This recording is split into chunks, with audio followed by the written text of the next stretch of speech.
Discipuli et discipuli valete. Today we are going to talk about verbs. This is something that most of us have already seen in class, but this will be a very important review to help get us rolling with this very important part of any language. So let's start with a comparison in Latin of nouns and verbs. Nouns are declined. That's where we get the declensions. The declensions are those categories that we separate our nouns into. There are 5 of them. So far, we've learned the first one. A, I, am, a, I, arumi, sasis. Verbs are conjugated, and that's why we have conjugations. There are 4 categories of verbs, 4 conjugations of verbs. We're going to look at the first one today. The part of a noun that does not change is the base. So if we break off those endings, we have the base. The part of a verb that does not change is the stem. We need the endings to know what all of these mean. If we have no noun or verb endings, we can't really do very much with Latin. So I want to stop here and show you a conjugation table. This is something that you need for any language that you learn. So this is not just for Latin. And we have 3 persons in the singular and 3 persons in the plural. And what that means is this. The first person is I. The second person singular is you, one person. And the third person singular is he, she, or it. The first person plural is we. I'm included in that group. Okay, I is part of we. The second person plural is a little confusing in English. This is you, like y'all. Okay, when you're talking about 2 or more people. And the third person plural is they. All of these words that you see here on the right side in English are called the subject pronouns. These are the ones that do something. I call my friend. You see your friend. He goes to the mall. We eat pizza. You all are late. They try to exercise. Okay, so we use the subject pronouns in English. In Latin, we don't need these. We have them. We'll learn them. But instead of using them, usually what we'll do is we'll tack on some endings that represent them. Before we get to that, there's something else we have to get out of the way. The principal parts of a verb. Verbs have 4 principal parts. For now, we will look at the first 2. So here you see woko and wokare. Woko means I call, and that long O at the end means that I am doing the calling. This one here is called the first principal part. The first principal part tells us what I'm doing. Then we go to wokare.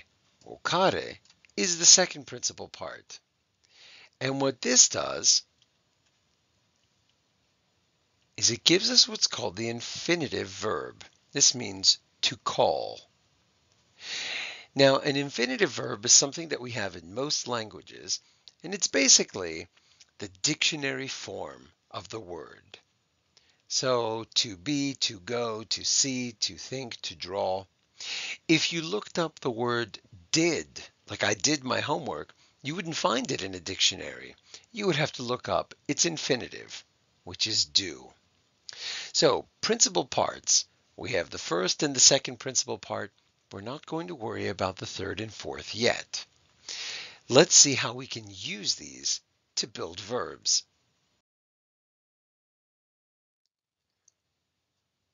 Okay, so now here we are again with woko and wokare.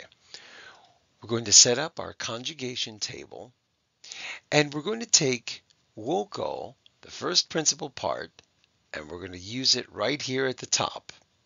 And remember, This is going to tell us what I am doing.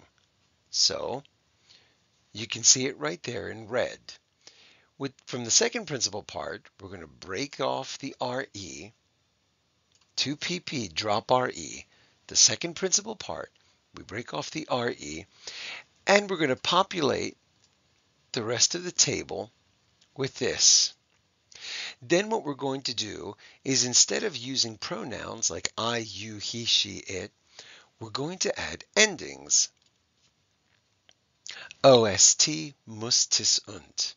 And when we bring them together,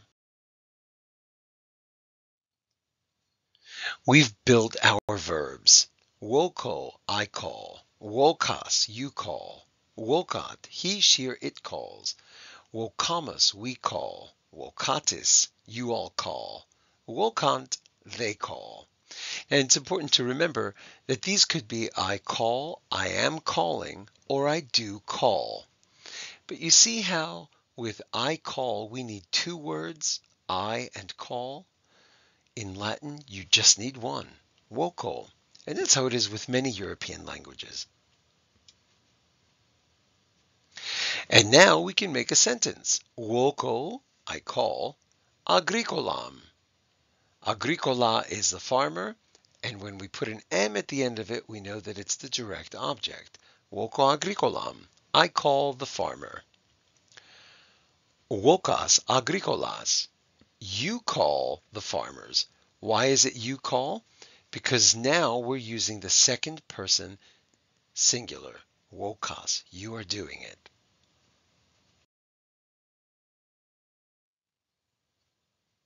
So look at these three lines at the top. We have naro, narare.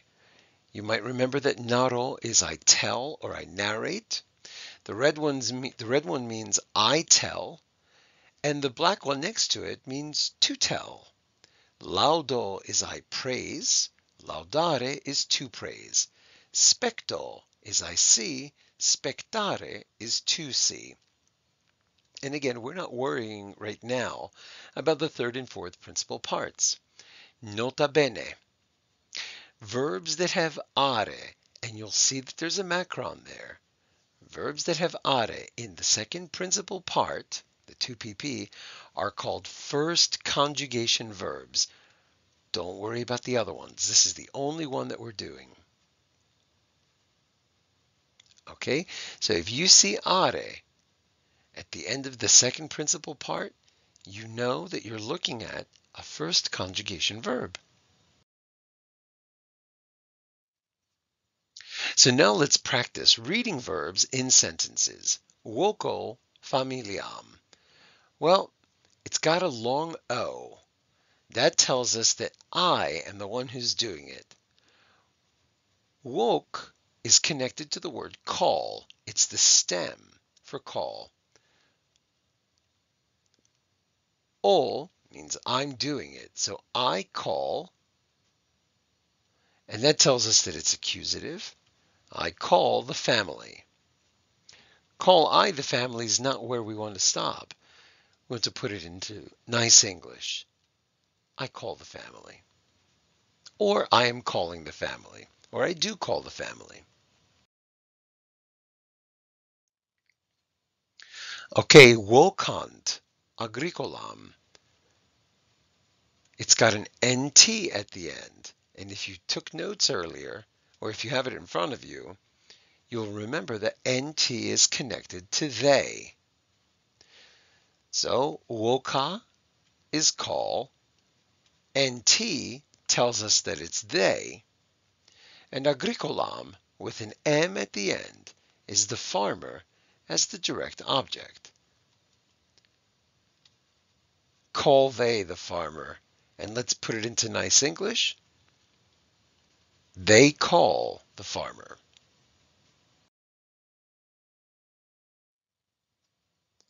Vocamus puellam. It's got a mus at the end. Mus means that we are doing it. Well, voca is call, mus is we, and puellam with an M at the end tells us that puella is the direct object. Call we, the girl. We call the girl.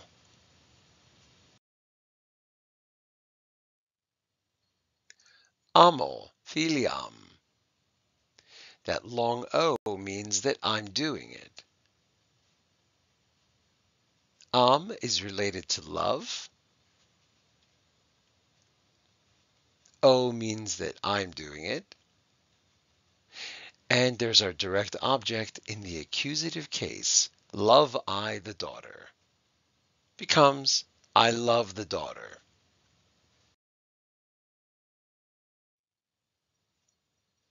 Now you'll notice the first two words are the ones we just saw, but I added something to it.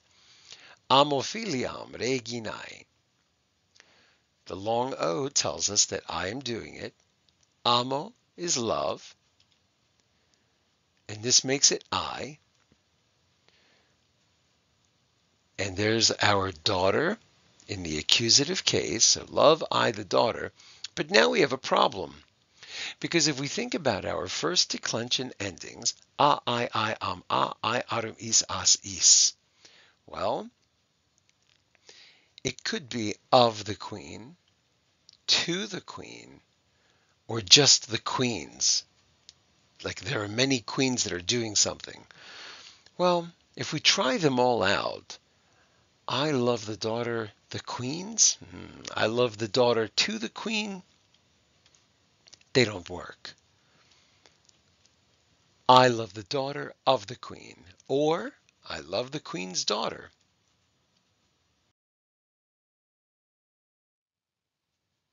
Now let's take a look at this one, slightly modified from the one we just saw.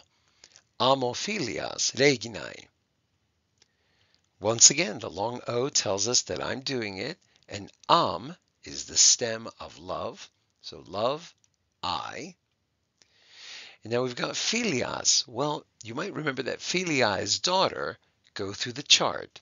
I, am, I, arum, is, as.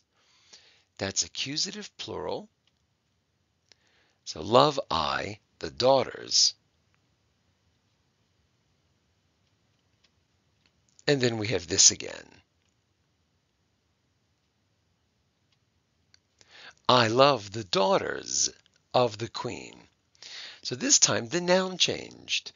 Earlier we said amophiliam, I love the daughter. Amophilias, I love the daughters. Let's try another variation. Again, almost the same as the ones we just did. There's amo, which you now know as I love. It's also I like. Filias, that is accusative plural. So it's the daughters. And now we have reginarum. Well, there's only one thing that ends in arum. I, am, I, arum. It's the plural, the genitive plural. Okay? So we should know that by now. Of the queens. So what do we get here? Love I, the daughters of the queens. I love the daughters of the queens. Or if you feel very confident in your ability to use the apostrophe, I love the queen's daughters. Many queens, many daughters. And as I've mentioned here before, we have flexible word order. I can say Regina vocat puellam, or the same words in different order. Regina puellam vocat. And actually, all 6 of these sentences feature the same words, and we could still produce the same translation for all of them. The queen calls the girl. How do we know? We just look at the endings, and we match them up to the charts that we've already been using. So remember, if I give you a verb like naro, narare, and I want you to conjugate it, you're going to have the first 2 principal parts. You always get those. And you've got to remember what the conjugation table looks like. First, second, and third person singular, which means I, you, he, she, it. And then the bottom is the plural. We, you, all, they. And you need to know your endings. and then you just snap the pieces together. You know that naro is going to go right there. So it's I tell or I narrate, and you can see the long O. Then for the rest of it, we're going to go to the second principal part, drop the RE, take that present stem, that's what it's called the present stem, and use it for these here. And that is how we build our verbs. Naro, naras, narat, naramus, narates, narant.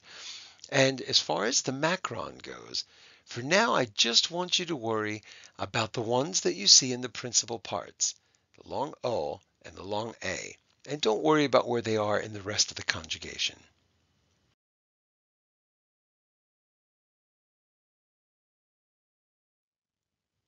Okay, I know this was longer than many of the other videos, but I hope you found it useful. That's it for now. Walete!